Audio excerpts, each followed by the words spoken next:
This might sound dramatic, but UK landlords are being set up to fail. I'm an accountant and I've never seen anything like this in any other industry. And the worst part is, most of my clients, when I speak to them, have no idea about these changes. Here are 3 ways that HMRC is setting up you to fail.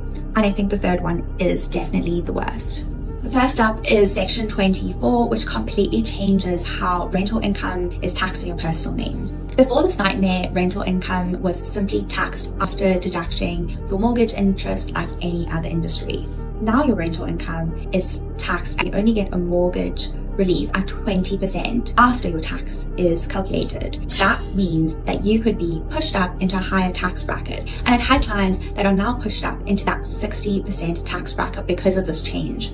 The second thing that's really bad about this is that you could be a 40% taxpayer and only get a 20% tax relief, which means there's a mismatch and you're not getting all the tax relief you should be getting.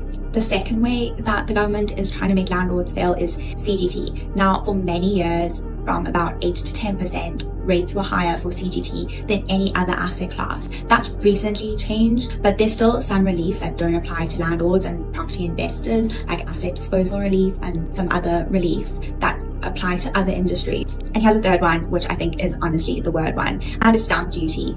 There's an extra 5% stamp duties for second properties or investment properties, and that recently changed. It used to be 3% and it was just brought in to be 5%. 3% was bad enough, but 5% is a whopper. That means if you have a £300,000 property, you're paying £15,000 more than a normal residential buyer who's buying it as their primary residence. So what are you doing to combat these changes? Are you changing strategies or are you just signing up? Let me know in the comments. I'm Michaela. I'm a UK-based property accountant.